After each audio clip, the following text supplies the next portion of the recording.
કર્યું છે, મારા રોમનું નામ લીધું છે, મારા ગુણગાન ગાયા છે, એવાન તો કદાચ મારા કૃપાથી વંચિત ક્યારેય નહીં રાખો. યાદ રાખજો, હું બહુચર બોલું. થતું હોય એટલું કરીશ, અને નહીં થતું હોય તમારી માતાને કગરીશ, અને એનાથી કદાચ નહીં થતું હોય ને તો સપને આવીને હું સોલંકી પેઢીની રોમવાળી મેલડી કહી જઈશ. મારા મેલડીના રામ, બહુસરના ખાતાની, ઉગતા પોરની રોમવાળી કુખાર મેલડી, જેનું નામ 24 કલાક તમારા મુખે હોય છે, જેનું સ્મરણ 24 કલાક તમારા મનમાં હોય છે. એ નામ પડતા જ મારો અહેસાસ અનુભવ કરાવી દઉં એવી હું સોલંકી પેઢીની હું કુખાર મેલડી, મારા મેલડીના રામ.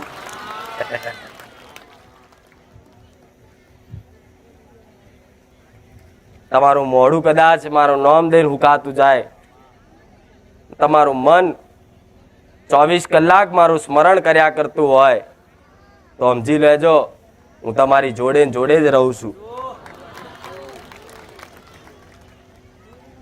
અને જોડે રહી અને કદાચ તકલીફ તમને પડશે પણ એની પીડા મને માતાને અહેસાસ થશે. આવું સોલંકી પેઢીની મેલડી બોલું. તો કદાચ મારા સાનિધ્યમાં જે મારા વાલા ભક્તો આવતા હોય, મને ખૂબ ચાહતા હોય, મને ખૂબ માનતા હોય, એવા ભક્તોની હું મેલડી એમની બની જઈ હોય અને એમને જે પીડા થાય એ પીડા જો મને અનુભવાતી હોય તો મારા ભક્તને કદાચ એવી પીડા તો નહીં જ આલું કે જેનો કોટો મને મેલડીને વાગે. મારા મેલડીના રામ. જેમ કે તમને દુઃખ પડવાથી જો મને થતું હોય તો એવું તો દુઃખ નહીં પડવા દઉં કે જે દુઃખ તમને પડવાથી એની પીડા મને અનુભવાય. રામ રામ. આગળથી જ અવાજ આવ્યો. રામ.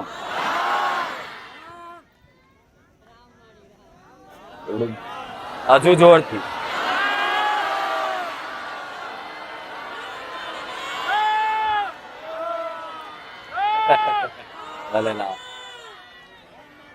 તમને એક વાત કહું, જગતની બધી માતાઓ, જગતના બધા ભુવન એના કોઠે માતા જાગૃત કરવા માટે છે ને ઢોલ વગાડવું પડે, ડાકલા વગાડવા પડે, મંજીરા વગાડવા પડે અને ટવકે ગાવું પડે. જ્યારે હું સોલંકી પેઢીની, હું બહુસરના ખાતાની ઉગતા પોરની મેલડી એક જ એવી છું કે જે ખાલી મારા રોમનું નામ આવવાથી હું જાગૃત બની જાઉં. નથી કોઈ ડાકલાની જરૂર, નથી કોઈ રેગડીની જરૂર.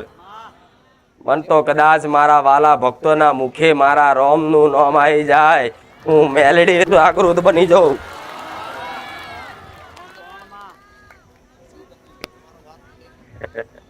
જે મને વાલું હોય એ તમારા મુખે નામ આવી જાય તો સમજી લો 24 કલાક હું રોમવાળી મેલડી જોડે જોડે જ રહી.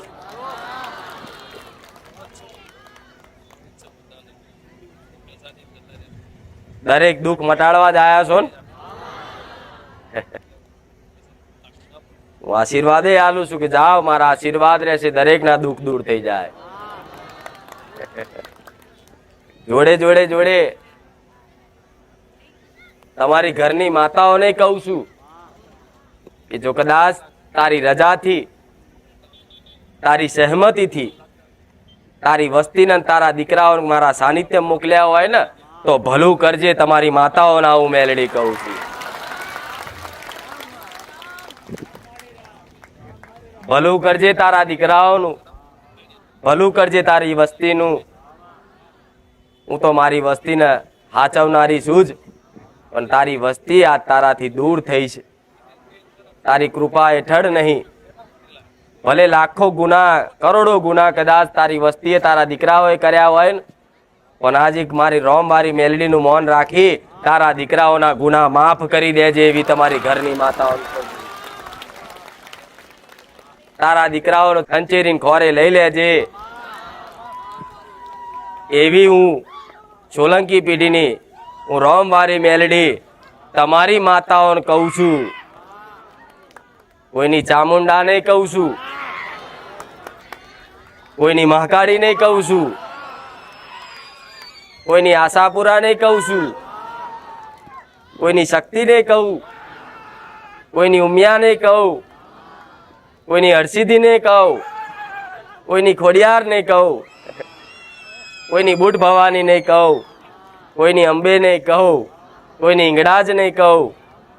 ગુજરાતમાં જે માતાઓ જે કુળદેવીને માનતા હોય એવી દરેકની કુળની માતાઓ મારા સાનિધ્યમાં બેઠેલા ભક્તો માટે તમારી ઘરની માતાને કહું છું, તારા દીકરાઓને ખંચેરીને ખોરે લઈ લેજે.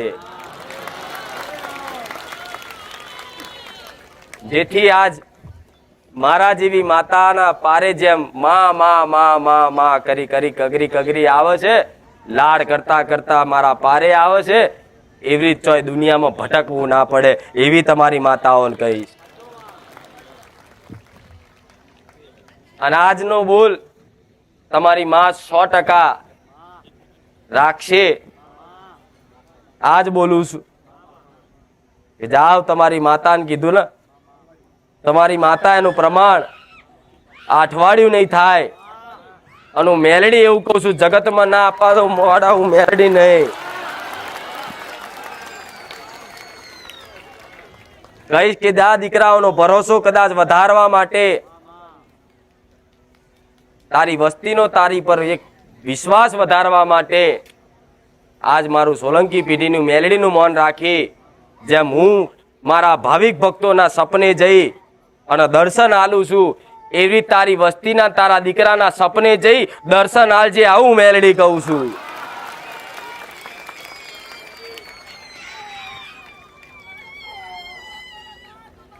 એટલે આવું તમારી માતાને કહીશ. અને તમારી માતા આવતા અઠવાડિયે જેને જેને સપને આવે ને તો મૌન જોગ મારું મૌન રાખ. તો હેલો મિત્રો, સ્વાગત છે તમારા આજના આપણા નવા વિડીયોમાં. તો મિત્રો, આજના વિડીયોમાં આપણે વાત કરશું કે ખૂંખાર મેલડીમાં કઈ રીતે પ્રસન્ન થયા. મિત્રો, ખૂંખાર મેલડીમાંનું નામ ખૂંખાર મેલડીમાં કઈ રીતે પડ્યું એ તો તમને ખબર જ હશે મિત્રો. પરંતુ તમને એ ખબર છે કે ખૂંખાર મેલડીમાં ગુસ્સો ક્યારે આવે મિત્રો? ક્યારે માતા નારાજ થાય, તમારાથી એતરાજ થાય. દેવસ્થાન છે, બારેજા ધામ તો છે જ, પરંતુ બીજા દેવસ્થાન હોય તેમને પણ તમને અપરાધ લાગે, અમુક તમે કામ કરો તો મિત્રો, આ કામો જે હું તમને કહું છું એ નિયમોનું તમે ખાસ ધ્યાન રાખો, જેથી કરીને કોઈ દેવસ્થાને જાઓ તો આશીર્વાદ તો મળે કે ન મળે, પણ ત્યાંથી તમે અપરાધ પાછા લઈને ન આવો મિત્રો. તો ઘણા લોકો જતા હોય દેવસ્થાને, તો ત્યાં શું કરતા હોય કે જે રીતે બીજી જગ્યાએ જતા હોય તે જ રીતે તે લોકો દેવસ્થાને જઈને પાછા પાન, માવા, ગુટખા, સીલ, તમાકુ આ તે એવું બધું ખાતા હોય છે. તો એવું ક્યારેય ના ખાવું મિત્રો.